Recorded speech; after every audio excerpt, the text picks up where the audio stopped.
Oh, hey, everybody. There's just two of us tonight. Mr. Austin's not here today. I'm Adam. I'm in Atlanta. It's the 3rd of June already, which is terrifying. What's up with you, buddy? Nothing much. Sitting here in Durham. Austin is at Tennessee State Championship, so he is out getting his practice in. I am drinking on some Voodoo Ranger tonight. Voodoo Ranger, very nice. I'm starting with some Schafferhofer tonight. I'm getting my palate wet here. So you still doing weekly dubs? Yeah, if you guys didn't know, weekly doubles at Lee Farm in Durham, North Carolina, every Wednesday. We moved the start back time to 5:45 now, so give you a little bit more leeway. And then also Fridays at 5:45, I am trying to run singles at Forest Hills Tent Park. So just check the Bull City Facebook group for that. Oh, cool. Yeah. And don't forget, guys, if you're in town or if you're just around town, Perkerson Park has a work day on Saturday morning. It's the first one at Perk in a while since they've been overworking at DeKalb Memorial. And if you're in the in-town club and you're down at Reds right now, what up? How you doing? We got a call coming in. What's up, Frolfcenter? It's Austin Lytle. I'm up here in the lovely state of Tennessee for the Tennessee State Championships this year. And before we get things going tonight, just want to give you guys the 2-minute warning before we start. So 2 minutes, drink up. Shit, that was great. About to start, huh? Yeah, so good point. The reason we had 2-minute warning tonight, our guest tonight is an accomplished East Coast tournament director. He's a member of the PDGA's Disciplinary Committee. He's a big part of the team that's going to be bringing us the Champions Cup, which will be the 4th major next year, 2022, down to the IDGC, back at the IDGC, I should say, in Georgia. It's Mr. Robert Leonard. Hello. How are you, sir? I'm great. Thanks, guys. Thanks for having me. Yeah, I'm on the big screen here. Hold on a second. There it is. Wow, I just got uglier. Cool. Yeah, it's more of you is all it is. Oh. Well, Robert, it was nice. It was nice meeting you up at Dave's place up by Tar River. Yeah. Thank you so much for coming on. We really appreciate it. We've never had anybody that knows anything about the rules on, so this will be a lot of fun. You had a Lane King last week. Come on. Yeah. He does know a lot about the rules. She knows a lot about everything. It was amazing having her on. But so for the people that don't know you out there, tell them about your first disc golf experience. Who brought you out there? What course did you play? So born and raised here in Raleigh, North Carolina, and grew up about 3 miles from Cedar Hills Park. Obviously, if you've ever been in our area, everybody's played Cedar Hills. So I was 9 years old, and my best friend growing up lived on my street. He was 3 years older than me. His brother was 4 years older than him, and disc golf was kind of exploding in high schools and that sort of thing in the 90s. So he got him involved. My friend's older brother got him involved, and then he told me about it. I started playing golf with my dad when I was 4. So the concept of disc golf clicked pretty quickly, and played. I don't want to say casually isn't the word. You know, I'd play local doubles and sort as a high schooler. But then when I went to East Carolina, I was a competitive golfer in high school. And when I went to East Carolina for undergrad, they had a course on campus. And, your traditional broke college kid can't play golf. So just started playing disc golf. And just in my time at ECU is really when I completely fell in love with it. What'd you major in at ECU? Journalism. Okay. Nice. Very nice. You and I are going to have to get some beer sometime, my friend. Yeah. Oh, yeah. What about the last round you played? Oh, gosh. It was like, so there's a private course at IBM near us, and I've been I don't like playing courses that I've never played without people who have played them. So hooked up with Rick Donovan, who spearheaded that, and he showed me around. That was Sunday morning, I think we played out at IBM. So that was my last round. So that was cool. I think I'm 162nd course or something like that. Wow, it's actually crazy. It's actually the course closest to my house, and I had never played it. Wow, that's the first course I played when I moved up here. Oh well, that's funny. Nice, So. nice. Yeah, fun track. I enjoyed it. And how private is it? It's on the IBM campus. Do you have to have a gate code, know somebody? What's the deal up there? They're a little bit more lenient than they used to be. They hired a new security company, and I think they're more relaxed than the other security company. But it used to be they'd kick you out if you didn't have like Rick with you or somebody. Yeah, and they were, strict isn't the word, but with COVID, you had no chance of being out there unless you were an actual employee. And even employees were getting kicked off because they didn't want people on campus. Yeah, that makes sense. How long had you been playing, Robert, before you decided that there was more for you in disc golf than just playing? That's a great question. So my senior year at East Carolina, there was I'd always heard rumblings about this PDGA event that had happened at East Carolina. I was at ECU from 01 to 05, so late 90s, mid 90s, something like that. There was a PDGA event, and college disc golf was not what it is now. There wasn't even college disc golf championships. It was basically a club would start, and then whoever was into it would graduate, and then it would die, and then somebody else would come a couple years later. So we started the club, restarted the club, whatever you want to call it, and I had this vision to say my senior year, hey, let's run a PDGA event there. And so we ran the East Carolina University Open was what the event was. C-tier. On a t-shirt, real nice. Yeah. One of the cool things that I'm really proud of was that because I got it approved by the university, I was able to use the school mascot on the discs. And Nice. So we had like these Ching rocks that were made for trophies. And I remember it was about 5 years ago. So you're talking, 10, 15 years after the event, somebody was selling one of the trophy discs from that tournament. And I got in a bidding war with an ECU alum. And I was just like, look, bro, this isn't going to end well. You're talking about this is my alma mater, and this is the first tournament I ever ran. It's the nichiest thing ever. Yeah. Yeah. It's like, so, I've never played the rec division a day in my life, but I've got the men's rec trophy discs hanging on my wall. Nice. So I know that was it. And I moved back to Raleigh after graduation, and then kind of got involved with our local club here. They needed somebody to run an event, and then kaboom. Just snowballed into where you are now, which is with the Disciplinary Committee. Yeah. Hence the reason we chugged our beers before you got here. Hey, it's fine, right? This wasn't sanctioned, so I think we're good. And C tiers. Now, is this true or false? C tiers, you can have 3 beers on the course, but not 4. You must have rounded up from 0. That's right. Sorry, I just want to. It's a little different down here in the South. Maybe we have a different rule. I'm not really sure. No, it's all events, even leagues. It is not allowed during play. Of course. Yeah. That's funny you said that story about your first disc. I hosted a bunch of tournaments in Atlanta, and I didn't always get the stamps done, but every couple of tournaments I would.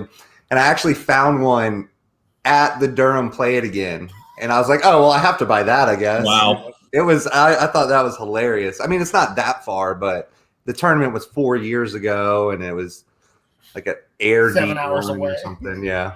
So, so you are with the PDGA Disciplinary Committee. True or false? You guys are the fun police. I saw the false. Okay. I saw the post on Facebook about look out the fuzz, and I really laughed at that. But we're a jury. We're not police officers, right? If you want to use a legal analogy. So, something's not going to get to us unless it's reported. So it's it's not like we're going around to tournaments with clipboards or something. Yeah. So can you tell us a little bit about what your day-to-day or your week-to-week job really entails? Yeah. So I'm the chair of the committee. We are the only PDGA committee that does not display our members. Every other PDGA committee, you can find who is on the committee. And that is intentional. You're very brave for doing this. Yeah. I'm the only one that is publicly known, right? As the chair. Okay. I'm sure people that are on it that without realizing them, so to speak. And it's so scary. So there's essentially two ways something gets to us. If a player is disqualified at a PDGA event for any reason, it gets sent to us for review. And then any PDGA member can fill out essentially a complaint form, and then we review it from there. So, you know, the I don't know if there's really a day-to-day process, so to speak. Yeah. We have not even, I was going to say virtual meetings, but that makes it sound kind of like what we're doing right now. And it's all kind of discussion board web-based. Every Tuesday, you know, any case that we get submitted, and Tuesday is not a coincidence because, you know, all the TD reports come in on Monday. So every Tuesday, you know, we review every case that's been, or every DQ and every request that we've received over the last week.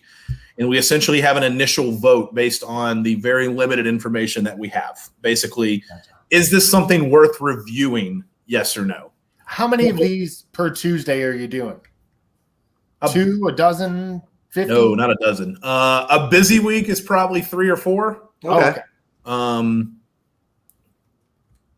You know, and then it's we're a little backed up right now. Unfortunately, we've had some, you know, we take precedent over seriousness, you know, like, so we could be in the middle of one and we get something really serious come in and we'll stop everything we're doing and handle the serious one. Mm-hmm.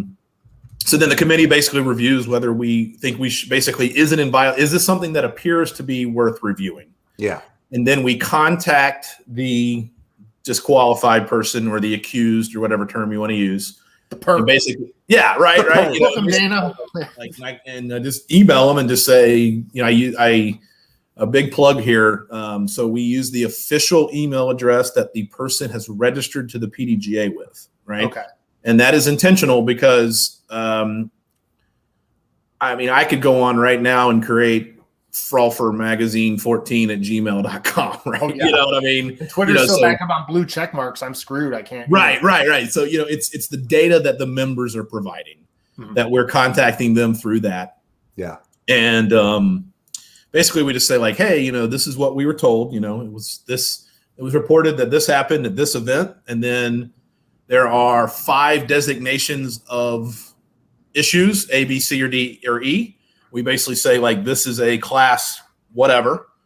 The possible punishment for this is this. And then we say basically, you know, respond. You know, you don't have to respond. And we're very clear that lack of a response does not imply guilt or innocence, you know, but if you choose not, it's kind of like, you know, the defendant choosing not to testify, you know, it doesn't, they have that right, right?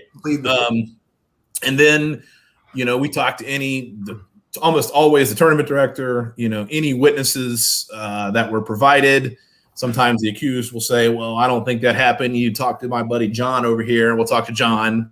And then we basically present all the information to the committee, and then we review the entire situation. And then we vote, we discuss, and then we vote on a suspension, whether it's necessary or not, and if so, how much. And then we present that to the PDGA board president, who then makes, you know, it's kind of funny. I had a conversation with him last week about this, the board president, Justin Minichelli. And, you know, and I said, you know, hey, this is your decision. And he was like, well, I always listen to y'all. So we're kind of like pointing fingers at each other. You know, 999 times out of 1,000, he follows our recommendation. There has been one in the last couple of years where he did not follow our recommendation, which he has that right. But that's I guess that's the elevator speech on how all that works. Nice. Yeah. And how many, you may have said this earlier, how many members are kind of part of the process underneath you? Like how many people are out there in there? There's 8, and it sounds crazy that why is it an even number when we vote? And then I hold the tie-breaking vote if it's necessary. Gotcha. And if somebody was interested in being part of this, what's the process?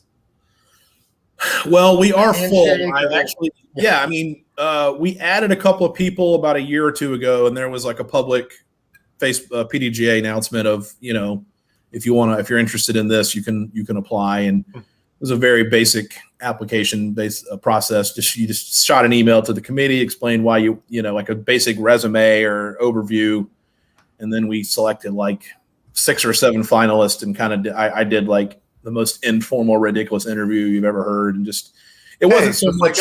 It wasn't like an interview. It was more so like I gave them real scenarios that we had dealt with, and just said, "Hey, just tell me what you think." And I just wanted to see how people think. So we added. I was only intending to add one, but there were two people I couldn't decide between, so I added them both. But we're getting a lot of cases, and that's not necessarily because that doesn't mean like, oh, there's all this trouble out there, right? It's just the amount of events, the amount of people playing. It's just going to happen. Yeah. So we might need to expand a little bit, but if we ever decide to do that, there would, PDGA website or social media accounts would announce that process. Nice. So let's run through some scenarios. Oh boy, here we go. And you give us your, you don't have to tell us, obviously, you can decline to answer, but you give us approximately what you think the disciplinary action would be. Oh yeah, that'll be easy. Yeah, okay. All right, so a TD doesn't pay out the correct percentage of the pro field. All right, so basically you're referring to that you have to pay at least 40%. Yep. You're saying that you don't pay 40% of the field. You pay 33% of the field. Right.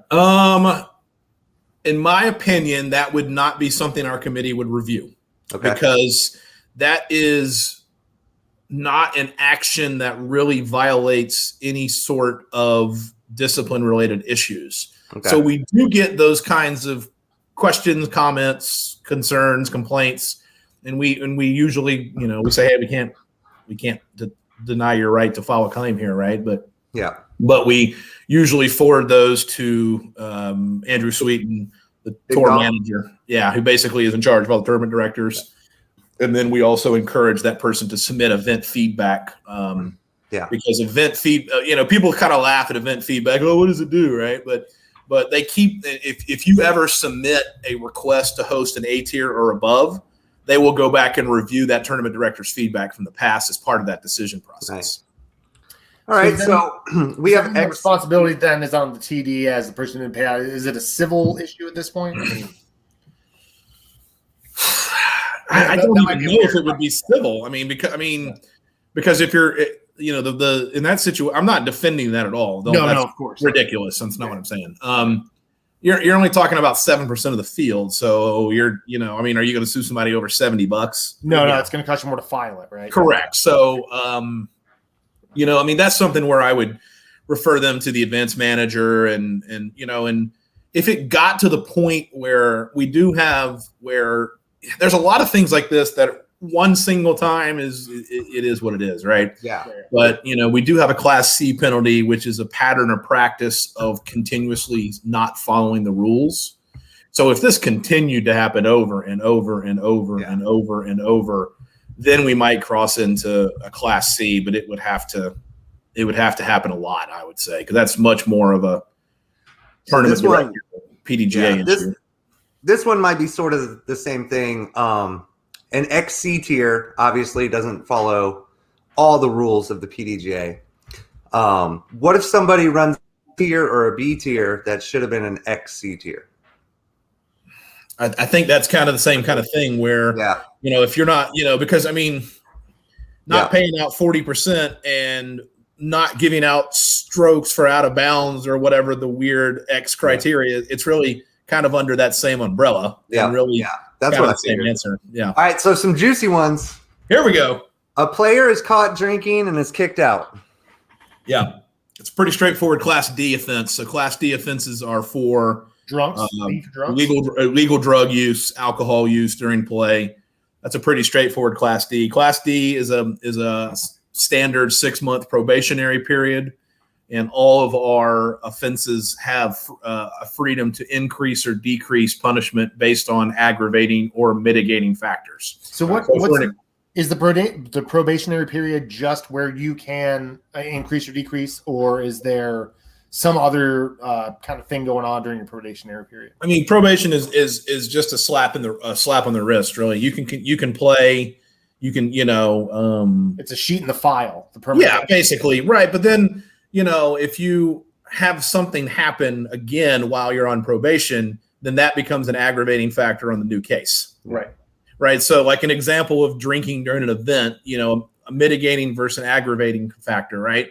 A mitigating factor might be, well, it was on a private course and it was a league and the guy took like a sip, right? Yeah. You know, an aggravating factor might be it was somebody underage.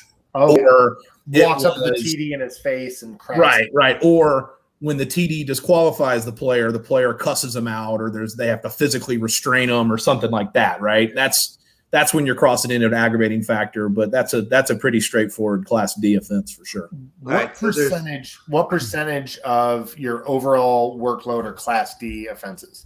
Ooh, good question.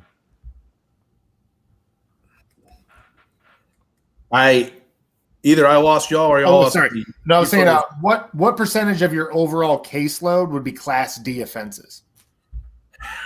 It's definitely the most common. Yeah. Okay. You know, alcohol and drug use, right? You know, there was actually a pretty big shift. So previously, marijuana use was an automatic suspension, but meaning like 3 or 4 years ago. But as marijuana laws have continuously, we'll get there. We'll get there. Yeah, I'm just saying, like as they've decreased or whatever, we've kind of decreased the punishment on that now that you can get it legally in 30 or 40 states. Yeah. Lots of gray area. It's a lot for you to Don't answer too many of our questions for us. Yeah. All right, so I got 2 more. All right. Straightforward. The first one is, let's say Forrest Callaway shoves somebody in the water meticulously. maliciously. What would the suspension be? Well, first of all, Forrest Callaway is absolutely somebody who would do this. It's documented. There's history. Forrest is the man. I love that guy. So he physically shoves somebody into a lake. That would be. This is one of the. We're talking about the whole committee votes here, right? We're only talking about my opinion. Yeah. I'm not the Roger Goodell and here. You know who's on the committee and how many of them know Forrest Callaway too. So this will be. That's probably a class. It would there would be some context, right? Is it two buddies going around and it's an accident and he pushes them, the guy trips and falls in the lake, right? Or is this like a physical altercation? Well, that was going to be my next question. What if 2 players just lose the gloves and just start throwing fisticuffs? Drop the gloves. What happens? That's a straightforward Class A. Class A is the most serious. Class A is anything that is, illegal that happens at a PDGA event outside of drug use or drinking or whatever. And whenever I talk about illegal activities, I always get well, what happens if somebody murders somebody at a PDGA? Well, that guy's in prison. Whether he can play a PDGA event or not is the least of his worries, right? So we're talking, when I say like something illegal, right? I mean, if you make contact with somebody, that's technically a misdemeanor assault, right? But you're not going to go to prison for that, right? So, so Class A, that's getting into assault, misdemeanor assault, that sort of thing. Class A is that it's harassment,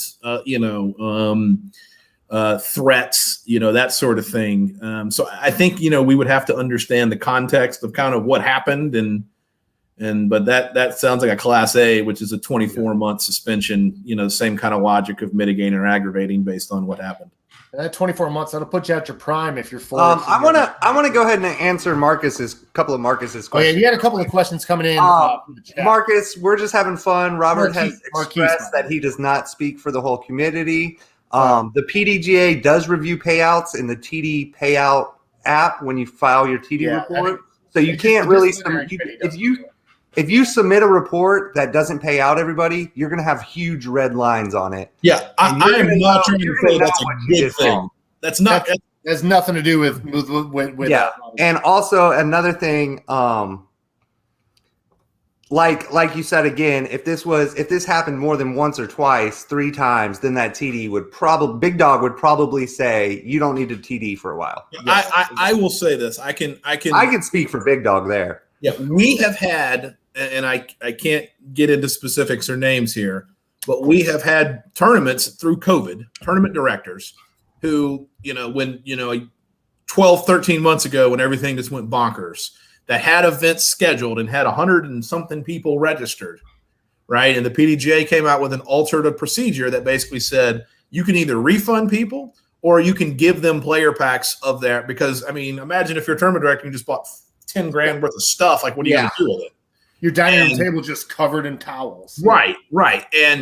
And we had tournament directors that did not do that, where they kept the money and never paid out. Oh, wow. And they got very, very serious suspensions, right? Yeah. So now you're talking about something that is way, way more egregious than I didn't give Sam $70 when I should have. Right. Yeah. Now we're talking about like a kind of an established pattern of trouble here. Correct. You're basically not doing something 175 times over and over, So you can get away with it once, everybody. If it walks like a duck and quacks like a duck, don't sign up to partner and do tournaments with it. That's what I'm saying. So we get another one. Robert Snipes wants to say, it is my understanding that the PDGA announced that drinking is allowed on the course itself, if the course itself allows alcohol. Is that incorrect? That is absolutely incorrect. The alcohol rule basically says from the 2-minute warning until your scorecard is submitted. We were safe. Yeah, that is the definition of play, right? So lunch is fine, right? It depends on the location. Okay. Because we're talking about two different definitions here, right? We're talking about the definition of play and the definition of a tournament site, right? So you cannot drink during play. Play is defined as 2-minute warning up until scorecard is submitted, right? You also cannot break any laws at the tournament site, regardless of whether you're playing. So if you're in a pub, like in North Carolina, I mean, some states are different. North Carolina, there is not a single public park where alcohol is legal, right? So if you're sitting at lunch in your car, you're at a tournament site, and you can be subject to that disqualification discipline. Shout out North Carolina. You need to put up more signs. If you're in a private facility, then that's totally fine as long as you're not doing it during play. Not during play. Yeah, exactly. Okay. Good. Like I know, like in some states, like I think like in Michigan, it's totally legal to have beer in parks. Right. Yeah. So then it falls into as long as it's not during that 2-minute to score submission, it's totally fine. Yeah. Okay. So we know, and if you guys are asking questions in the chat, just know Mr. Leonard cannot name names. We can't talk about specific instances. We can't talk about something we saw on somebody's Instagram or anything like that. But I wanted to ask you, are there any particularly strange incidents that you've had to adjudicate that you can talk about generally, like maybe the weirdest, wackiest thing you've had to deal with? I always like, everybody talks about I have two situations in my head, and I have gotten permission from this person to use their name and their story for these interviews. Because everybody thinks negatively about our process and, it's the fuzz, kind of like y'all's joke, right? I appreciated the irony of the fuzz, and the picture you found had Chewbacca behind me. Oh, it was perfect. That was not lost on me whatsoever. You're one of the first guests to come on and see the post and be like, well, I'm going to get these more. Like, it was so good. Yeah. The funny story, the guy standing beside me in that picture is Sean Sinclair of the PDGA. You can see his arm. And then my joke was behind me was my twin brother. Nice.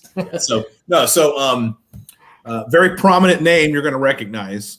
Will Schustrick had a discipline complaint submitted against him about 7 or 8 years ago. And yeah, I think it was it might have been it was somewhere in Florida. And PDGA has a policy on vending, right? The tournament director can refuse somebody vending, right? And the reason why that came about was, imagine if you're running a tournament and you got all the stuff for sale, and some guy comes up with 500 discs in your parking lot. Like, no, this is my tournament. What are you doing? Get out of here, right? So there's this policy. Well, the tournament had a title sponsor from a vendor in Florida.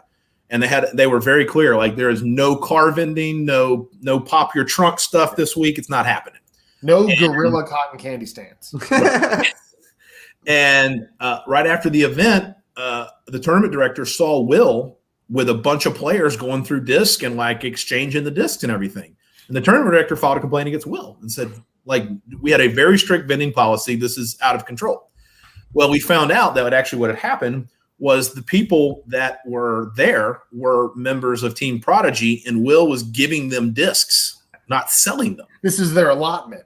Yeah. Exactly. But I use that, and obviously no discipline came about once we figured out exactly what happened. So I always like that story because everybody, you won't ever see anybody on social media talking about that situation ever, so that was just a classic misunderstanding, and everybody was just like, hey, it's good.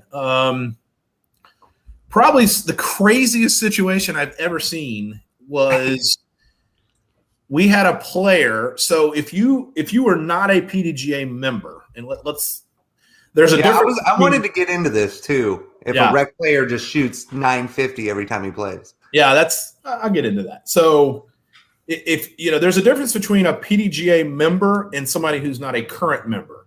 So if you have a PDGA number assigned to you, then you actually have ratings update each time you play, and you just can't see it. Behind the scenes as a tournament director, we can see that, right? And the rationale is that it helps determine where you can and can't play. That stuff has to continue to update. Yep. A lot of people don't know this, but let's say you don't have a PDGA number whatsoever. So we're talking about not somebody who's current, somebody who's never joined, and you go play an event this weekend, and then you join on Monday. You can go back and retroactively have that event added to your profile. If you want. Right. I'm sure there's a statute of limitations and you can't be like, 18 years ago, but you can do that. So the craziest situation I've ever seen, and I say this all the time, just when I think I've seen and heard, I've been on this committee for 12, 13 years. Nice. Good for you. When I think I've seen and heard everything, something pops up and I just start shaking my head. Somebody played an event prior to they were a PDGA member, and then like 2 or 3 months later joined. Somebody else posed as that person and sent an email to the PDGA and said, hey, I played this event 2 or 3 months ago. Add this to my profile.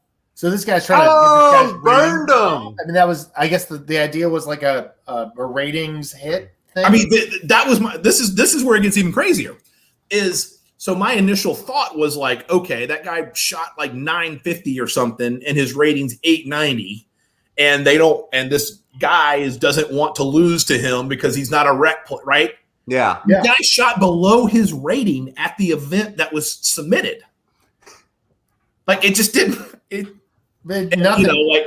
So like I had to get like the IT team involved. They were tracking IP addresses. And I'm just Chris, just like enhance. Like, what do you? So that one was just kind of like, okay. How did that? Can you tell us how that shook out without blasting anybody? Oh, yeah, the person. I mean, that's identity theft if you really think about it. Yeah, right? really. I mean, that dude got suspended. For the guy that posed as somebody else, definitely got suspended. That's absolutely. Damn it! I was gonna set Adam up. I mean, it's. And one of the most serious offenses, I don't think people even realize this, is not using a PDGA number or using a fake PDGA number or a different PDGA number. That is a serious. That's an A+, right? Well, it's a class B, right? Because class A is like illegal, right? It's not illegal to play rec when you're an intermediate player, right? but I mean, we've had people not report their PDGA number, and they were suspended players, and they said, I'm not a PDGA member to play. We've had people that were like 9-10 and found somebody's PDGA number that was 890 so they could play rec. We've had we've had people that just were like 950 and signed up for an event as a non-member because they didn't want to play MA1. Like that's because we're a lot of people might be rolling their eyes like, who cares if you don't have a PDGA number, right? We're talking about competition integrity here, right? Yeah. That's not as big of a deal in the professional divisions. Now, granted, as a professional, you can't even get money if you don't have a PDGA number. Yeah. Because of there was a guy from Germany about 5 years ago that cashed in open all over Germany for years and years and years and years and never was a PDGA member. And then he joins and then goes and plays MA40 at the World and just destroys everybody. Yeah. And it was but at that time, according to the PDGA, he was an amateur. So it was kind of like he found a loophole. There was nothing wrong with what he did. Yeah. So now they've made that rule of if you take cash in a professional division, you have to have a PDGA number. So then that scenario can't happen. I've got a fun question that just popped in my head. Let's say I become a father, and the first thing I do on birthday number 1 is get a PDGA number for my son or my daughter. If I were to sign up for tournaments as my son or daughter, or my son in this case, is there anything in the back end of the TD thing that says, yo, this person might be 1.5 years old? I don't know. Yes. Yes. I mean, you can see it as a tournament director. You can see someone's age, right? But right. The more likely scenario would be the opposite, right? Would be somebody like 20 trying to use their dad's PDGA number to play a master division or something, right? Yeah. So, Adam, if they age restricted, they'll have a red mark by their name on the TD report. Okay. But if he's 1.5, he has no age restrictions. So the dad could, Weird. Okay. try to play with his PDGA number. All right, Without I'm going to hit you with a deep one, Robert. How would you define sportsmanship personally and as a committee member? Whew.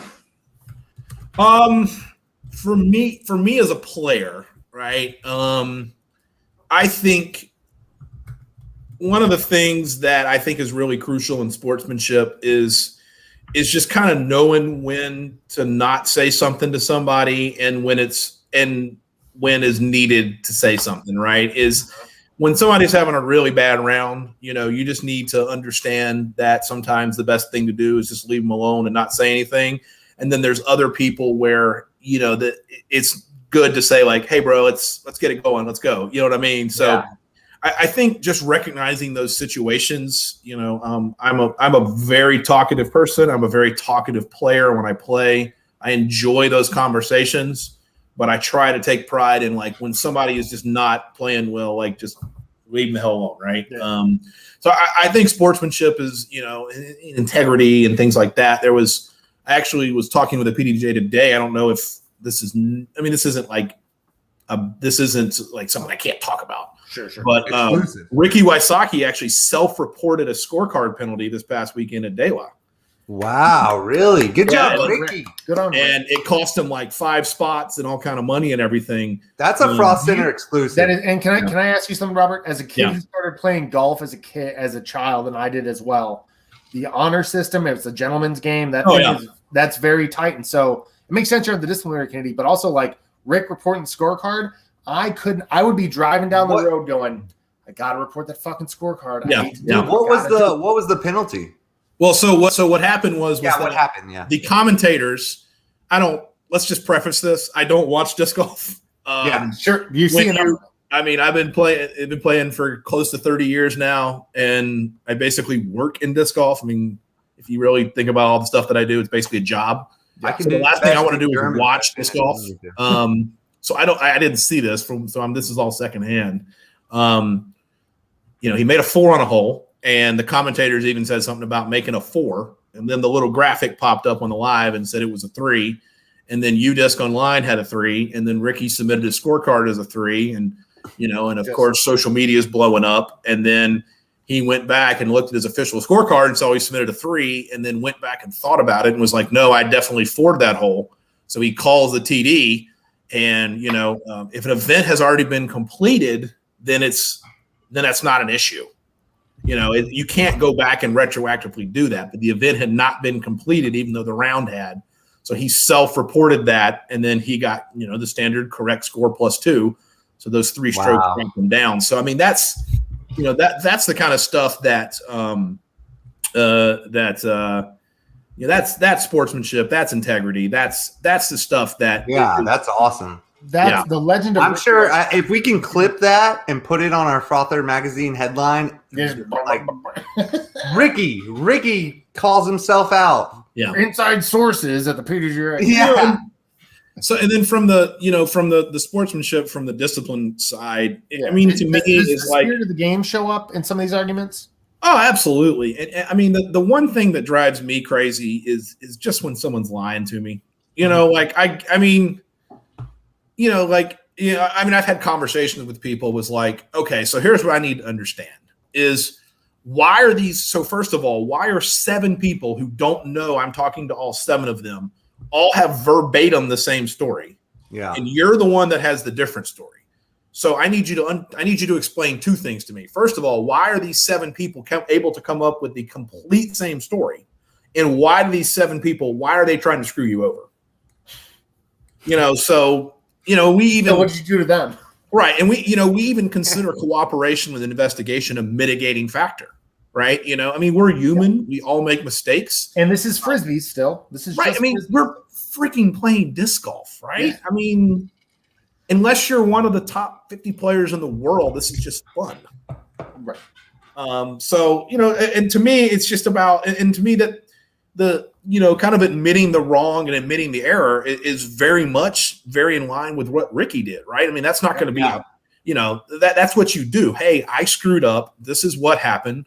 Let me take the hit. And that's Good for for Rick. Spirit of golf, man. I'm gonna go buy a Rick disc. That I just like that. And I don't throw pigs or destroyers very much. I want to buy a Rick disc. That was nice. Pigs are awesome, man. They are, but I'm a Gator guy. You can't. Oh yeah, that's right. That's right. All right, so I got some more questions for you. We're just gonna keep hitting you with them all night. Yeah. Let's do it. All right, so does the disciplinary committee have the right to fine players like Roger Goodell? No fines, no matter what. The PDGA does not pay these players, right? Yeah. They are from the eyes of the taxes, right? They are independently contracted at every event, right? Mm-hmm. So the PDGA cannot fine players because they are not the ones paying for them. And if the NFL, right? The pro sports that do that, right? I mean, they're getting insurance, they're getting benefits, that sort of thing. So, if we ever got to that point where the PDGA was providing the top players benefits and insurance and salaries, then absolutely fines are on the table. But I mean, it wouldn't hold up in court. It would get thrown out in a heartbeat. All right. So what is currently in your 12, 13-year period there, what is the longest suspension there has been? Have you had a lifetime ban or anything like that? We've had a couple of indefinites. Where it never is say never, right?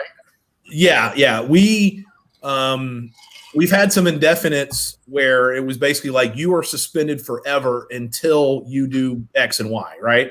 Yeah. The tournament directors that just basically stole money. Yeah, you were suspended until you pay every single person back. Okay. And how do you adjudicate? Or how do you get proof of that? Is there a legal entity that handles that, or do you have to get written proof from the people who are in the suspension? We required that tournament directors to submit proof of those payments before the suspension is completed, right? Gotcha. Still no lawyers though, right? Right. No. I mean, the PDGA has been sued before over suspensions, but it's never gotten anywhere because as soon as it's like page 8, paragraph 3, when you sign up as a member, right, that they have the right to do this. I bought a Sam's Club card and I went in there and you're out of the Applewood bacon. You only had the maple bacon. I'm suing you. Like what? It's exactly. Yeah. I will say the absolute. I mean, like I said, like if you murder somebody at a PDGA event, you're going to prison, right? That's obviously that's a serious example. But like all jokes aside, like the Josh Anson situation, right? Like the least of that guy's worries with whether he was going to be suspended by the PDGA or not. Like that was tournament site, wasn't it? No, it had nothing to do with the PDGA. Never mind. Yeah. Okay. Yeah, but I'm saying, but you know what I'm trying to like. I mean, that's example, but you got bigger issues than whether you can play a CTR next weekend or not. But completely lost my train of thought. We were talking. Oh, the longest suspensions. The most serious thing that you can do.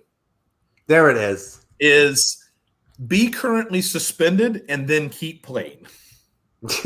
Like lie about your identity, keep playing. Yes. That is a double, triple whammy. That's a big deal, right? Because how many numbers out there can never be used again? Yeah, can a player get their PDGA number revoked? Just nuked? Or how many numbers cannot play ever again? Well, in theory, there is probably. You can go look at the list right now. There's tons of people that are indefinitely suspended, and that's because they owe money to the PDGA. Gotcha. Yeah, those are tournament directors that never sent in their $2 per after the event, and they're suspended until they pay it. But there currently are no players that are permanently suspended. Banned for life. No ban. Never. Nobody. It has Nobody been murdered a TD yet, I guess. in my 13 years, we have discussed it 3 times. Oh, whether wow. that was an option. Was Any it all? details? Was it all people playing serially when they didn't have a number? Was it all TDs ripping you off? Well, 2 of them were the TDs ripping them off, and the rationale behind it was that the PDGA is a member organization, right? Yeah. And what incentive are we providing for those members to become whole if we say it doesn't matter what you do, you're never coming back? Oh, good point. You have no collateral, really. You have nothing to hang over. No carrot on the stick, just the stick. So that's why we didn't go that way, and we've had a situation where somebody was suspended and played multiple times under a fake identity, and the permanent lifetime was discussed for that one. It's not off the table. If you actually read the discipline policy, we have the ability to do it in Class A and Class B situations. Okay. What do I got to do? This sounds like a test. Yeah. I'm just kidding. I'm just kidding. Is it literally? It's got to literally be like, I don't even want to say it. I don't know what it could be. I mean, if Cody beats up the tournament director every time he plays.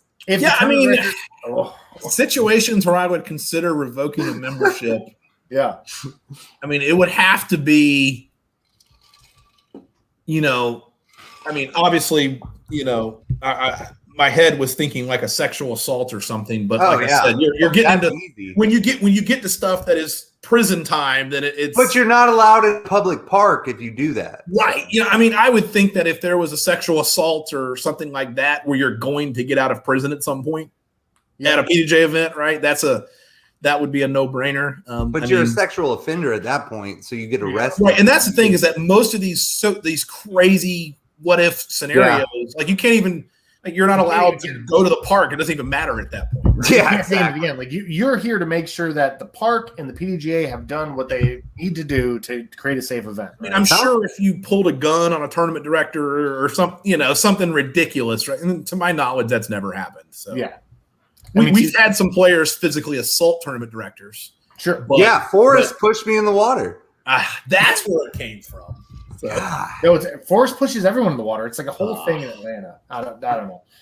So we're kind of on a serious note. I'm going to take it a little serious here, and then we're going to spin around and have a really good time. But the world's kind of changing really rapidly. I assume you guys are trying to be as adaptive as you can to the world around you. And you said it earlier we're talking about marijuana legalization is changing. We have Delta 8 THC. We have CBD now, which is legal federally, but some towns and cities might have issues with it. You guys basically are just referring to the local law on all of that, right? Absolutely, 100%. It's all based on local law. I mean, there is shout out to Aloha Plus here in Raleigh. I get Delta 8 and CBD from them. It has been a life changer for me sleeping. Big supporter of our tournaments here in the Raleigh area.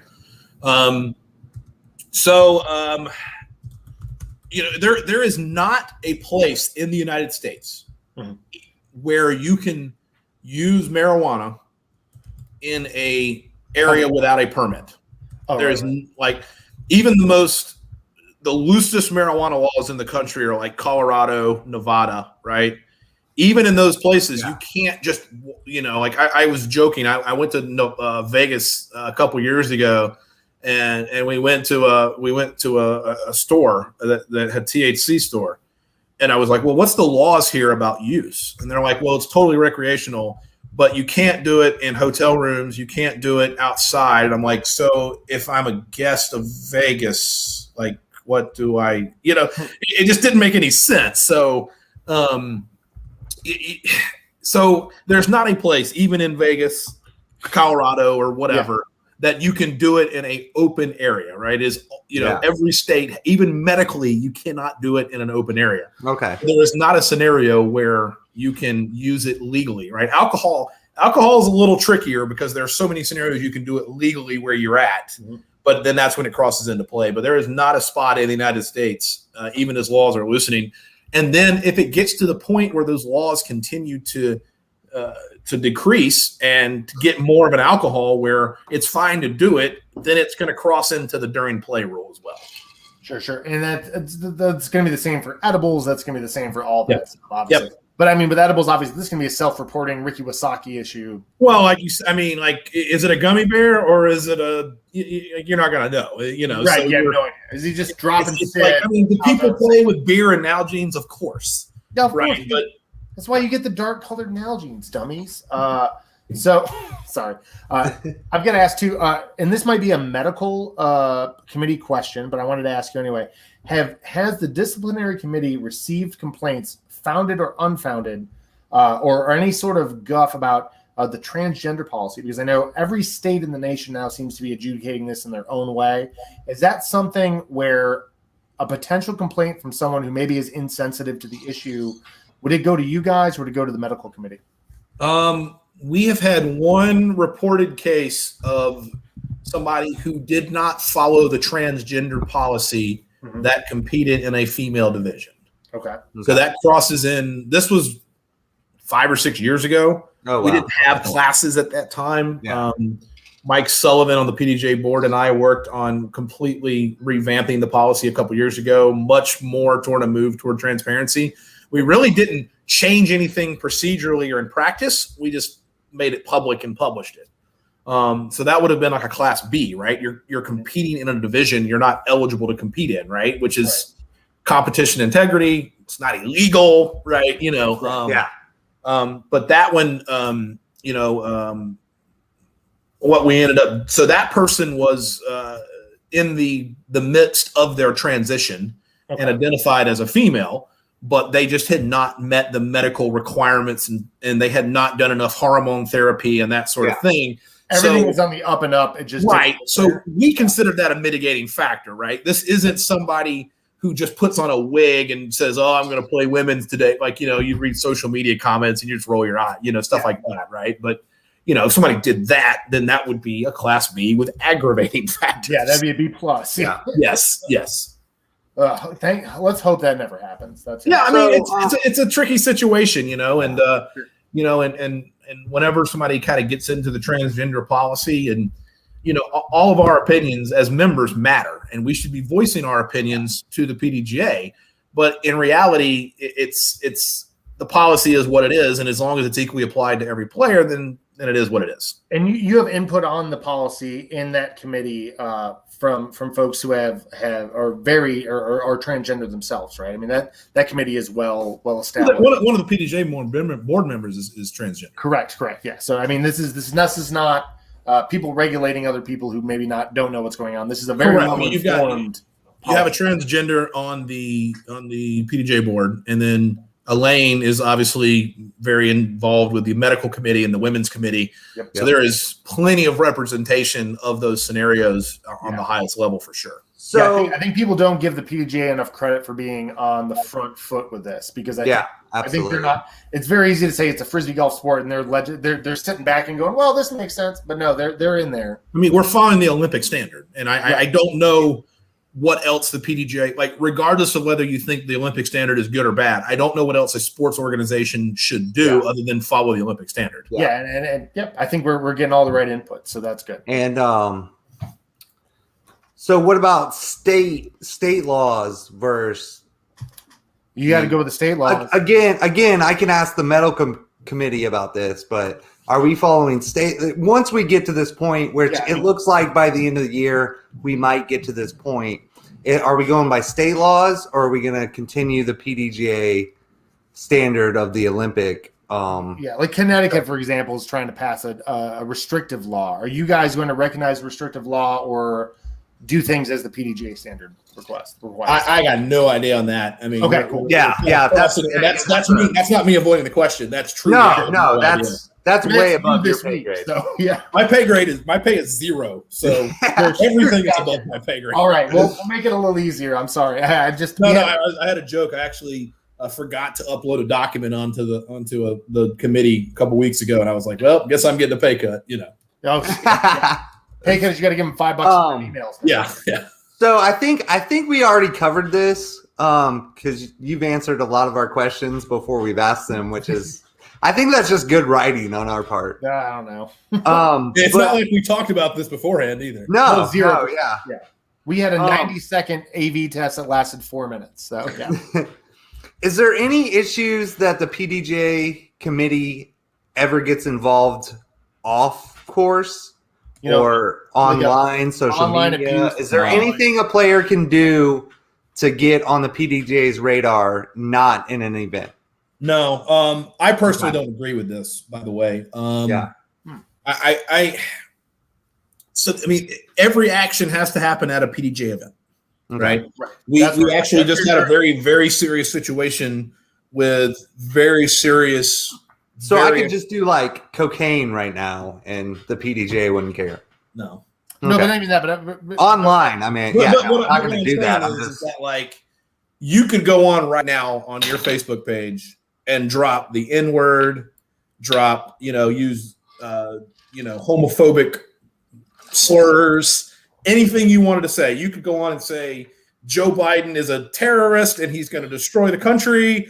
Donald Trump was a terror. Like, it doesn't matter what you say. Robert Leonard should be in jail for being right. I mean, and don't tread on me. Anyway, have people submitted complaints about PDGA members' actions online and stuff? Of course. I know for a fact there were at least 2 PDGA members at the Capitol on January 6th.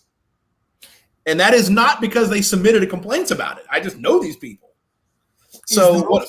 Yeah, but there's even if somebody submits that, like, what am I like? Okay, so you as a PDGA member don't have the freedom to express your opinion. Like, that doesn't make any sense, PDGA right? Is not the FBI. Correct, right? And I started off by saying I don't agree with this, right? So I got to contextually clarify what I'm saying, right? Sure, yeah, please. The one thing, and I have been very vocal with the Rules Committee about this, with Michael Downs, the Director of Operations, Joe Charterwell, the Executive Director. Mike Downs is the man, dude. I love Mike. He's the man. He's a great disc golfer too. If he would play disc golf, he would be a pro. Freaking good. People don't realize it. So good. If you've ever played. My undiagnosed ADD just kicked in. If you've ever played Camden 2 in Moline, Illinois, hole 1 is one of the most gorgeous holes you'll ever see. It's like 360, and it's your pin high, your eye level with the basket, and it's like 120 feet down, then 120 feet up, tight as hell. And the Amateur Worlds were there 3 or 4 years ago, and he was like, "I got 5 minutes," and he ran over and aced it. What? He's so good. He's ridiculous. Give me 1 second. Wham. I got him as a doubles partner on Jackson before one tournament. I was like, "Oh, we're done. We win." I got Michael Downs. Yeah. So what I've had these conversations is with them is that, like, if you really think about this, and if you've ever seen me, I've made this point on Facebook a lot, Disc Golf Course Review, whatever, right? Let's use basketball as an example, right? Mm-hmm. Youth basketball, they don't play a 10-foot rim. They don't play the 3-second violation, right? They use a smaller ball. Mm-hmm. They play for a shorter amount of time. Soccer too. Right. Even youth baseball, they have different substitution rules, right? Yep. Right. So then once you get into high school basketball, a little more competitive, right? You still can't enter the free throw lane until the ball hits the rim, right? In college, you can leave it as soon as it releases the hand, right? The 3-point line in high school is closer than it is in college. The 3-point line in the NBA is further than it is in college, right? Mm-hmm. Think about, football. You don't tackle until you're a certain, like, all these examples, right? You don't get. I think it's ridiculous. 12 in football, yeah, right. I think it's ridiculous that our 6-year-olds at C tiers play the same rules as Macbeth does at the Worlds. Yeah. Oh yeah, the lie. Can you imagine? Can you imagine the foot faults in the junior 11s? Oh, it's tough to watch. As an official, I'm just like, good shot, buddy. Yeah, good job. How many times have you guys gotten complaints of, like, parents narking on little kids? Oh, the parents are. I was a soccer referee, so let's not even talk about the parents. Yeah, but if you think about it, if you really think about other sports, almost every sport has different rules. Mm-hmm. So I think, and this is getting back to, like, you're talking about the off the course commentary, right? Yeah. I think our sport needs different rules for juniors. It needs different rules for amateurs, and it needs different rules for professionals. Because, like, we need an ADGA. Or do we need the DGPD to take over the Pro Tour? I don't know. We don't really add scorecards anymore because of of the electronic scoring, right? But like, let's use that as an example, right? If you're an 8-year-old and you miss your scorecard, dude, look at it again. You're 8, right? Yeah, 39, and I'm Polish and I can't do a scorecard. Like no 8-year-old kid's gonna do it, right? Right. If you're an amateur, okay, you know what? You get a penalty. If you're a professional, you are disqualified. Just like PDGA. That's right. Just like ball golf. You know, the jump put circle. Maybe it should be 20 feet for juniors, and maybe it should be 33 feet for amateurs and 66 feet for professionals. I'm just throwing out examples. There is a lot of women that will disagree with that. Yeah, but these are just flat out examples. So no, I like it, but yeah, where all this goes back to what happens off the court or off the course, right? Is if you, Cody, go on to Facebook and say those things, who cares? You're an amateur. You're not whatever. He's right. If Paul Macbeth says that is a much bigger issue than it is if you say it, right? If you go to your next tournament and drink a beer the whole round, that is a less serious issue than if Macbeth is on Disc Golf Pro Tour week this weekend on camera drinking a beer. It's honestly kind of normal for Cody. Yeah, that's everybody's like, oh, there's Cody. You get what I'm saying? So oh, yeah. I don't know if we'll ever get to that point, but I do think there needs to be, some sort of behavior damaging to the PDGA image and damaging to the sport, right? Yeah. If I go to a tournament and wear a Hitler is awesome shirt, like that is damaging to the sport of disc golf. It's damaging to my entire being. I just I'm using these crazy examples, right? But right.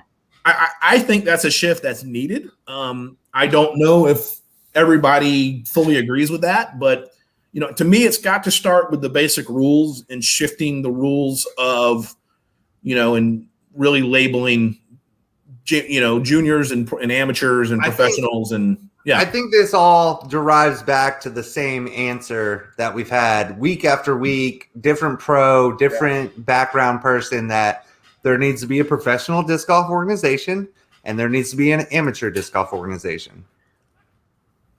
We hear that a lot. I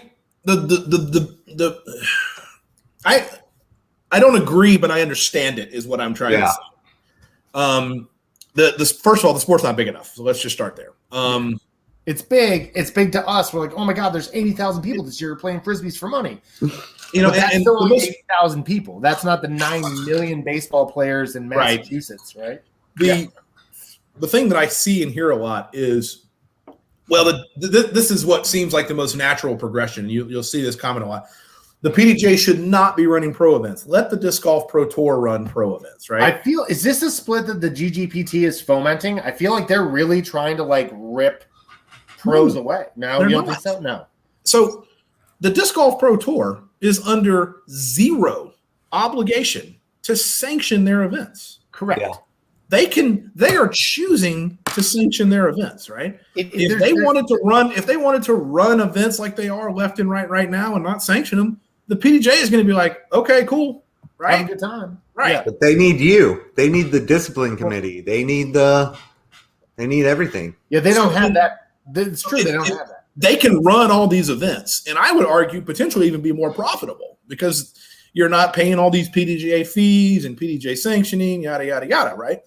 But they are choosing to do that. And every conversation I've ever had with Jeff Spring, especially as with planning for the Champions Cup next year and all of that, every conversation I've had with Jeff Spring is there is absolutely zero desire to destroy destroy is not the right verb, but the split with the Disc Golf Pro Tour and the PDGA. In fact, I would say if anything, there is going to the PDGA wants to increase the relationship, right? Right. And maybe that involves having PDGA staffers at Disc Golf Pro Tour events, and which is not currently the case. Yeah. I really like hearing that because it felt like just looking at social media and looking at and hearing some things that we were hearing, that it felt like there was a little bit of a rub there for a while with the DGP and the PDGA. But that's coming from someone who's 890 rated, who's just in tune with the thing. I feel like between Reddit and Twitter, I had this impression. I'm glad to hear that's not the impression. The last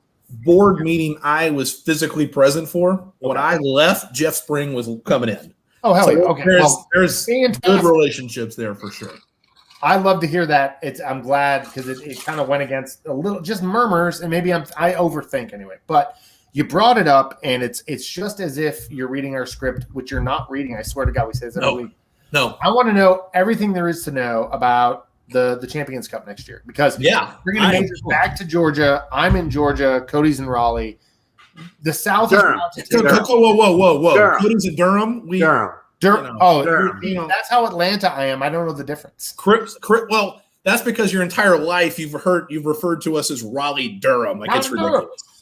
It's ridiculous. You guys probably root for a really good NCAA basketball team. There's major universities in each town. It's ridiculous. I mean, it's We have 2 disc golf clubs. I've got 3 rappers in my cul-de-sac. 2. We've got 2. Y'all have like 12 disc golf clubs. We have 2. So we have 300 members now in all of Atlanta disc golf. Wow. I've played the Hot Atlanta before. It's a cool. I've played down there a couple times. Very nice. Do you remember the course? Was it Mosley? I'm assuming. Oh God, Lenora and Mosley, and then Redan, I think. Redan. And then I was on the lead card of the Atlanta Open one year, last round, and it was at Cummings Central Park.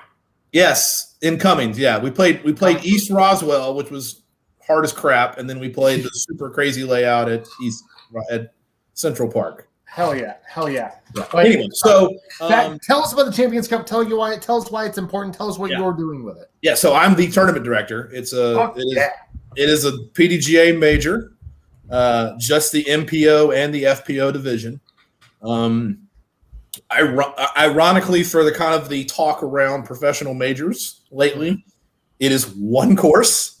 It is the Warner. I'm actually going down to Augusta tomorrow for the weekend to start really on the course planning. I have visions for what I want to do, and I'm meeting with Mike Downs and Joe Charteroff and the IDGC staff over the weekend. And going to RecTech for dinner, right? Yes. RecTech's going to be super involved. You're definitely going for sure? Oh, I don't know. Probably. You got to go. Oh, I didn't know they had a restaurant. Cody and Austin sent you. It'll happen. No, yeah. Tell them Cody sent you, and they'll take care of everything. I know Chef Greg, so that'll help. Yeah. You're good then. He was on the show. He's been on the show. No, he's awesome. He's so cool. Sorry, go ahead. PDGA major. It is so it's going to be 4 rounds of stroke play, and then the top 4 players will move on to a 4-man match play finale. I love normalizing match play, don't you?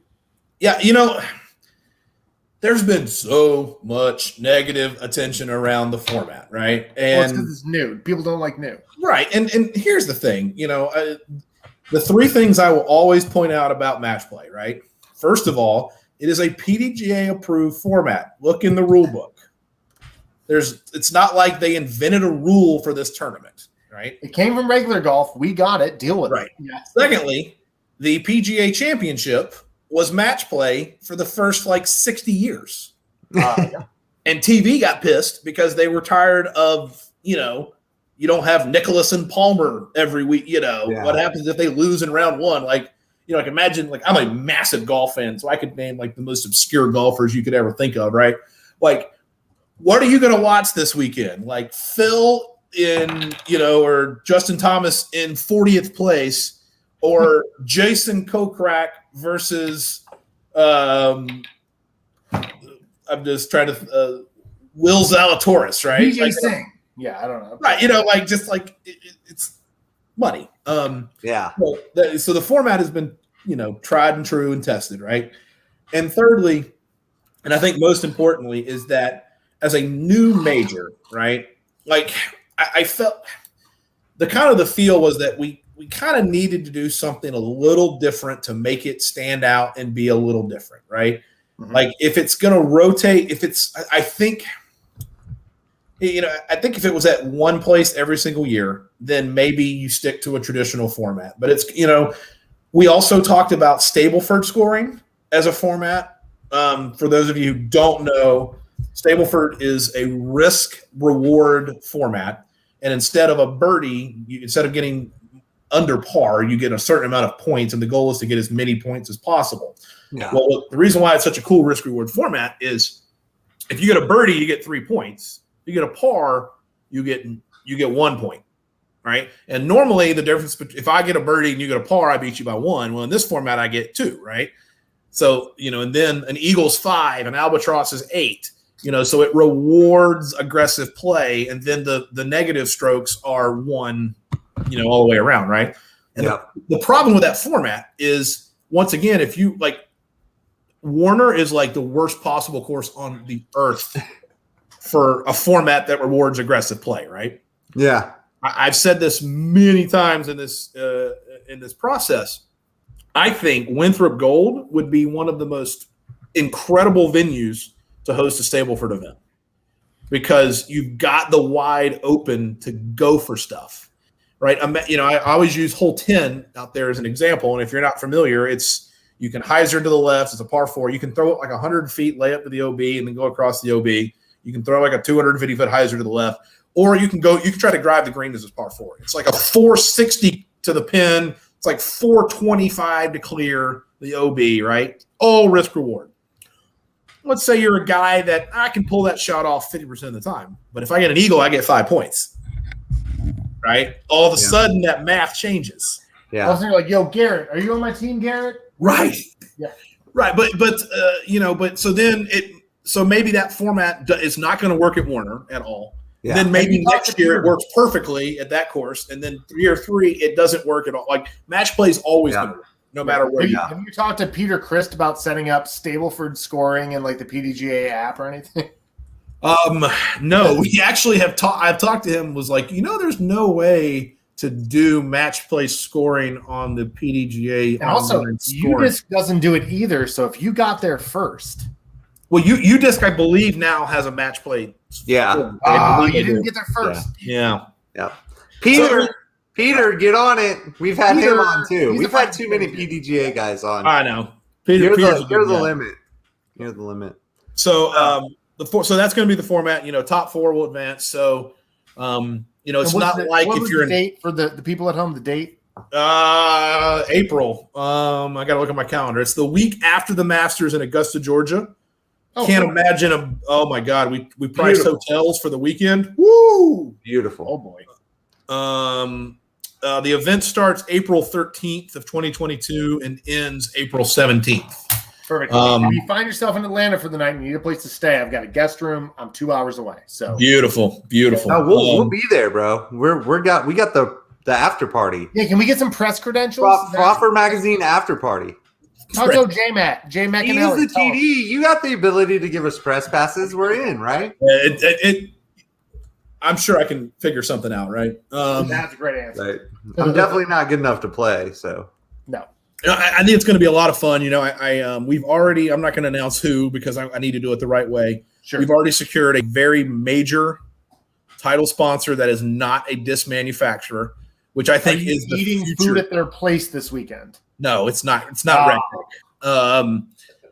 But I think outside the sport sponsors are where we're really going to start seeing stuff explode, right? So this is a company that does not make discs, that is interested in sponsoring disc golf with a very large title sponsorship. We're started receiving bids for our second tier of sponsorships. So we're going to have quite a bit of money here. We signed a contract with Discraft to have an here's something that people don't know. Another Frolfcenter exclusive. We need a button to press. Yeah. We will be releasing a brand new disc that has never been released before for sales very soon.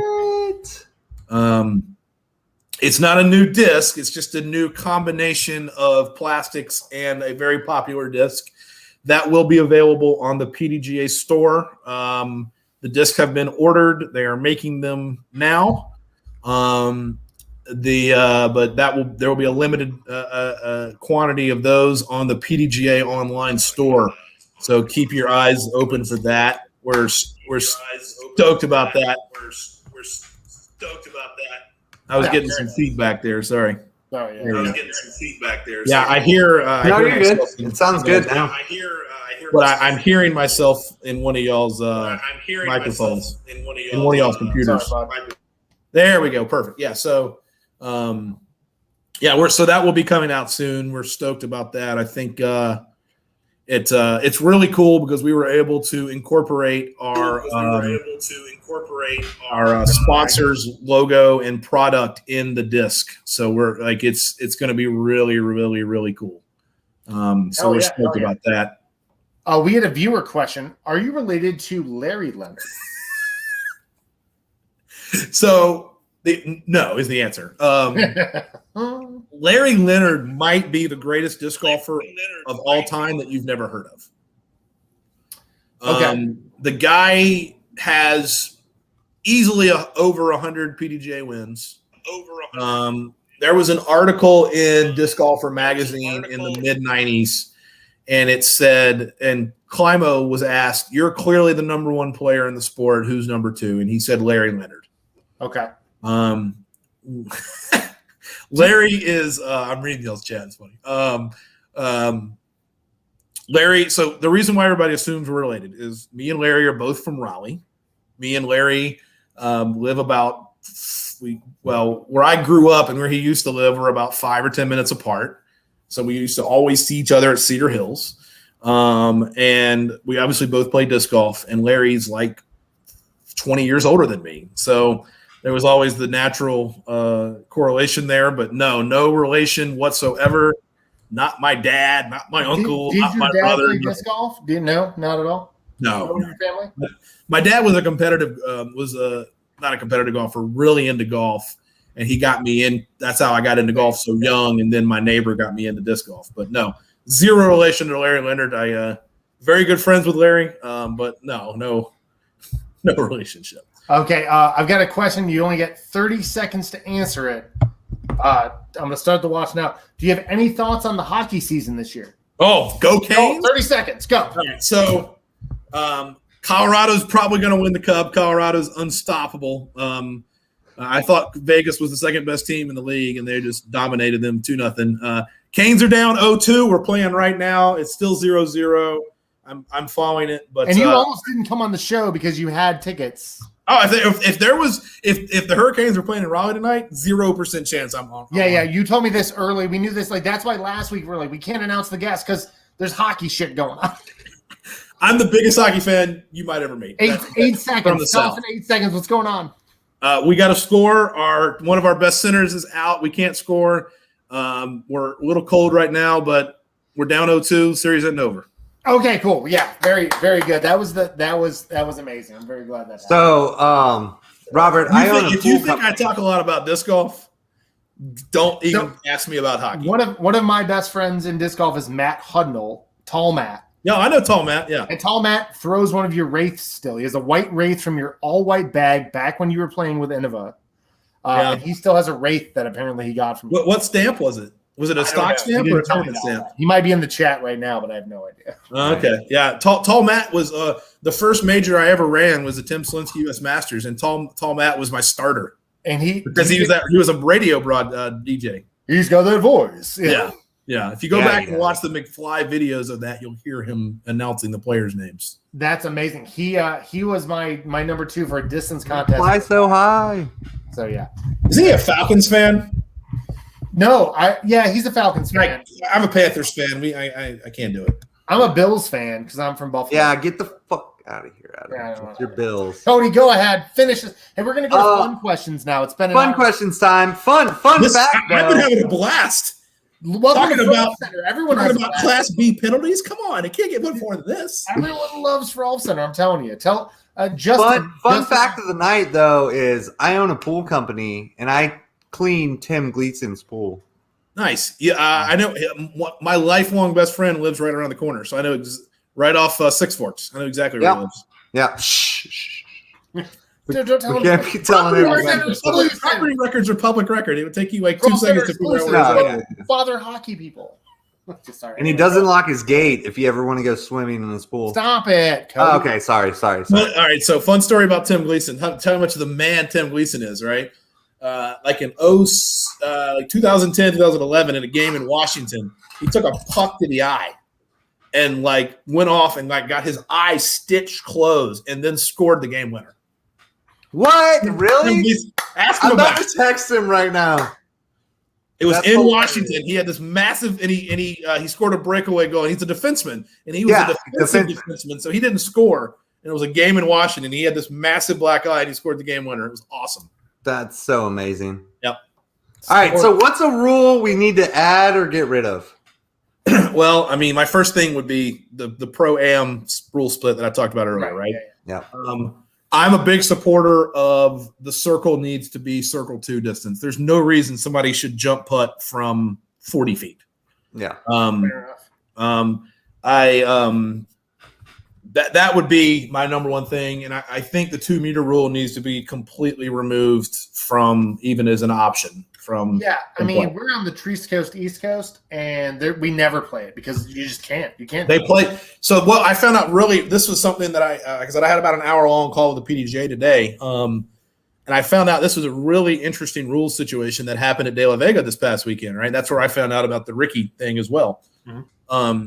So anytime you're penalized for OB or whatever, you have the right to relocate your lie as far back in the line of play as you want, right? So players were getting stuck in trees at like 28 feet from the basket. And then they were relocating their lie to outside the circle so they could jump putt. Wow. Okay. And it's kind of like one of those things. It's just because they were more confident from 34 feet with a jump putt than they were from 28 standard. That's like one of those things not where, like, that uncommon. It's kind of like the guy from Germany, right? They're not doing anything wrong, but that was kind of an unintended consequence of the rule. So Yeah. Sure. I absolutely love the relocation of the lie rule. I hate what I call double penalties. You know, if you throw a bad scout, you should either have a bad lie or be out of bounds, not both. Right. Yep. So I like that rule change a lot, you know, but I don't think that was ever the intent of it. So I think you'll see some tweaks based on that in the future. But, you know, like I said, just get rid of the 2 meter rule. It's. I wish we would have had Austin on tonight. He would have had a ball. He's a 2 meter. He's in. He would have got a little too drunk, but he would have had a ball. Yeah, sure. But he's a big guy about the jump putts too as well. I mean, you throw 5 shots at a tree and like you can't predict which one's going to stick or how many. Yeah. Like it's luck. Right. And you shouldn't have to. You should be able to say, "Well, I'm under this." You know, if my out of bounds in is in shul or in privet, I should be able to come back on the line and get out of this shul and privet. So I'm not like laying on the ground trying to like. Here's a big problem that I think our sport culturally has as well along these same lines is the definition of fair is not unfair for everybody, right? Yeah. Like imagine if the punishment for speeding was death. But every single person who speeds gets put to death, right? That doesn't mean it's fair just because it's equally applied, right? And you know, so just because, like you said, you play like a terrible hole, right? Well, everybody's got to play it. Well, that's not the definition of fair. The wind's blowing for everybody, right? That's not. Win in life is the definition of fair. Unfair for everybody. Nothing. No, I mean, yeah. Okay, so you're celebrating. Either you get a promotion at work, you win a tournament. What are you going out to eat? Oof, probably the former. I'm a massive Mexican food fan. I absolutely love fajitas, love Mexican beer. My son loves tacos. Like it's a no-brainer. We're getting Mexican. Corn tortillas, hard corn tortillas. Barilla. Flour, man. I'm a flour guy. Flour guy. Okay, very good, very good. I like it. Cody's favorite question ever. All right. Alive or dead, if you could play with any non-disc golfing celebrity, who would it be? Make him your Dubs partner. Yeah. I'm going to give a serious and a non-serious answer. Yeah, the serious answer would be my dad. My dad passed away about 12 years ago, so I would do anything to spend another day with him. Hell yeah. So Perfect. that's the serious answer. The non-serious that would be the answer, but that's not absolutely. Celebrity or non? So basically, somebody that doesn't play disc golf. Is that what the? But who is? Yeah. That's famous. You can do a live or dead too. I saw Rainn Wilson do this. I'm a massive Offset fan. So when the California wildfires were going on a couple years ago, Rainn Wilson sold a day in Los Angeles, right? It's a highest bidder kind of thing. He would fly you out there and put you up and take you out to dinner, but he would do it in character as Dwight for the entire time. What? So I think playing around with Rainn Wilson in character as Dwight would be the most fun round of disc golf possible. Dude, that would be hilarious. Like just seeing him sweat through that yellow. What are we doing? Yes. Why are we doing this? Hey, what Dwight, are we your doing? OB, false. Like, it'd be great. It'd be great. I'm over here, but I'm not back there. Yeah. I hope that's the best answer you've ever gotten to that question. That's pretty it's good. It's a really good one. I like Serena Williams, I think, is my favorite. Serena Williams was a good one because they were like, well, that backhand and forehand are both going to be good. Bill Murray is like the most. They were going to win, though. She was going to win. Yeah. Serena. Okay, you're from the South. This is my favorite question. We ask everybody, unless they're on the West Coast. Give us your Waffle House order. Oh my God, this is straightforward. So I like the bacon, egg, and cheese sandwich on Texas toast with mayonnaise, and then hash browns smothered and covered. Nice, simple but classic. My son is 3 and absolutely obsessed with waffles. So I'm tired of waffles. I probably would, if I don't eat another waffle again, I'd be happy. Yeah, me too. Cody's gonna say something about peanut butter chips. He always does.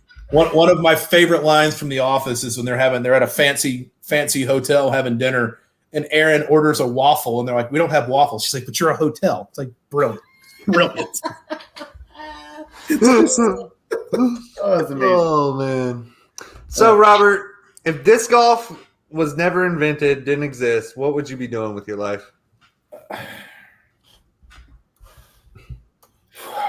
I still enjoy golf, so I would probably be, pretty heavily involved in golf, but like at no point has disc golf ever there's never been a career decision or a life decision based on disc golf. So I don't know how much different my life would be. What's your real job? What do you do? I am the assistant director of financial aid at Durham Technical Community College. Okay. Very good. So, we never even got there, but good. Yeah. My joke is always like, remember those assholes in the financial aid office? Nice to meet you. So my job is federal law and federal compliance and ensuring that our college consistently remains in compliance and that our staff that are working directly with our students are following law procedures. That's got to be a good mindset for the disciplinary committee, I would think. Yeah, it's very funny because I started my career in banking and finance, and one of the last things that I did was, ironically, I said disc golf has never influenced my life, but I had a journalism degree, and I took a job in banking out of college because I would guaranteed to have weekends off to play tournaments. So there's that, right? So maybe it did influence me. So who knows what I'd be doing. But I remember one of the last jobs that I did for this bank that I worked at was I was in charge of like foreclosure repossession, right? So when the bank would foreclose on a house, my job was to basically I was the owner of the house, and my job was to fix it up to sell it. And unfortunately, part of that job involved evictions because people would just refuse to leave, right? Yeah. When you become, I'm also a PDGA marshal. So like when you go to like a major, you'll see PDGA marshals, right? So I've done that for a bunch of worlds and stuff. Well, not if we're lucky, we won't. It's just high-end rule officials is all. It's not, I always incorporate it like the PGA. You see the guy in the golf cart coming over. Like, that's what I do at majors. Put the beers away. Right. Fun police. Yeah. And I remember there's an interview process to become a marshal. And I remember on my interview with Sean Sinclair, who's at the time was the chief marshal. Now he actually works for the PDGA. We've also had him on the show. Was the man, dude. Sean's great, but he runs the marshal program for part of the PDGA. Okay. And he didn't tell us that. I remember he asked me a question, and I understood why he asked it. but he told me I had still given him the best answer to this question he's ever heard.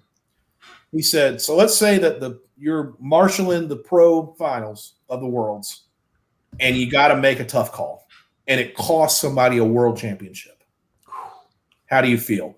I said, Sean, I used to kick families out of their house. You think I care about somebody that your Frisbee is on the wrong side of a line? Higher. Hell yeah. I mean, like, That's such a good answer. perspective, right? I mean, this Right, is yeah. Taser and send them out in the world. Let's go. I mean, Yeah. I don't know what to tell you. Your Frisbee's on the wrong side of the line, bro.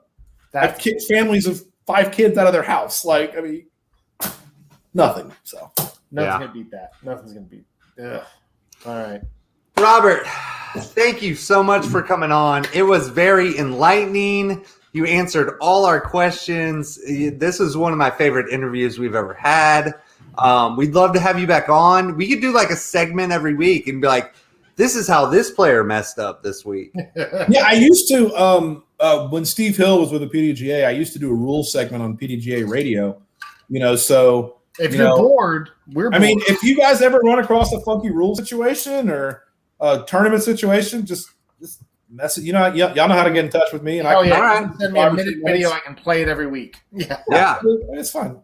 Sweet. I got nothing. I mean, I don't want to say I got nothing going on, but well, for all the people out there, let them know how to follow you, what to support, what you support. The floor is yours for the next however long you want it.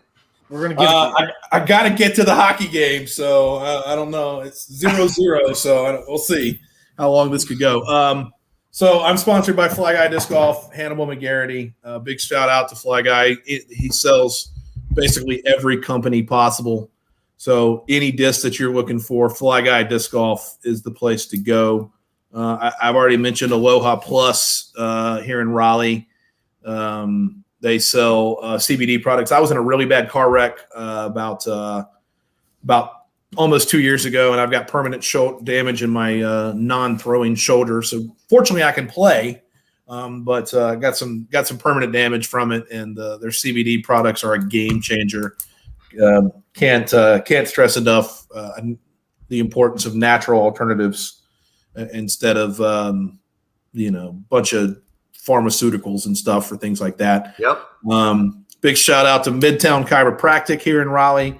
They've been my title sponsor for my main event here in Raleigh for 14 consecutive years, including this year as an A-tier.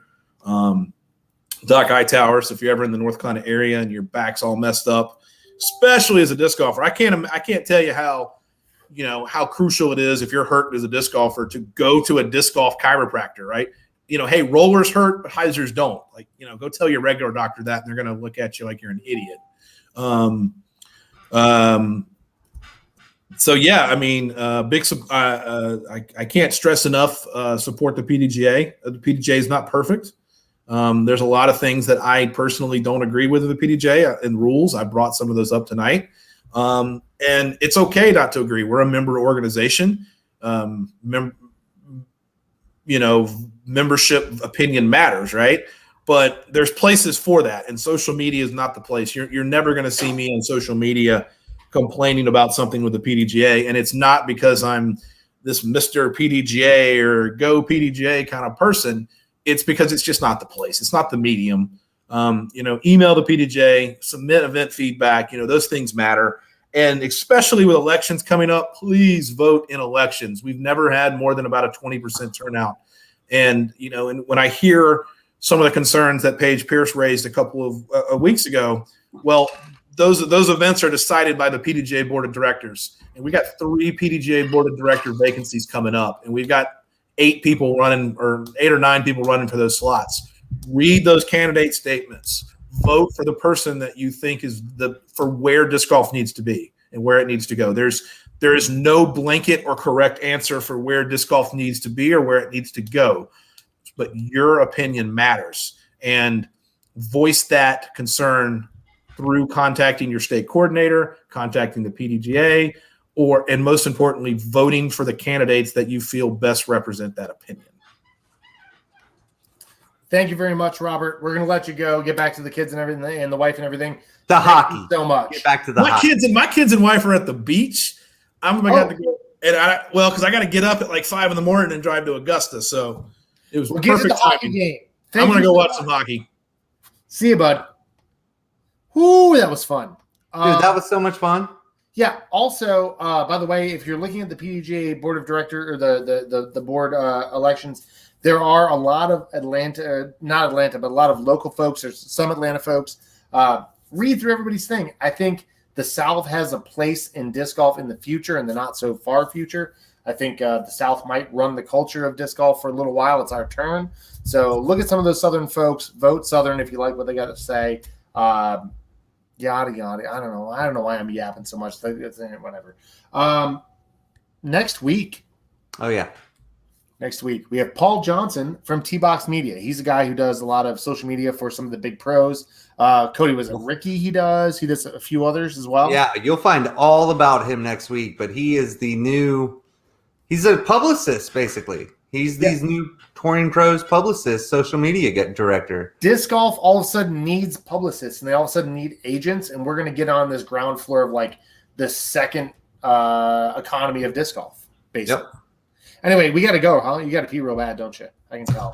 Probably a thing. All right, I'm going to go. I'm Adam. See you guys soon. Go to Perkerson Workday on Saturday morning and be a good person. Yep. Again, guys, like Robert said, please vote on that PDGA election coming up. Like he said, 3 members, 8 people applying for them.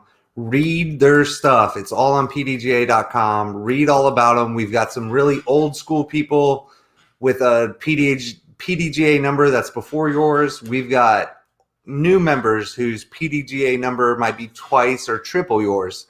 So just read about them, message them if you need to, ask them some questions. Let's get the PDGA where it needs to be this next year in 2022. Love you guys. Good night.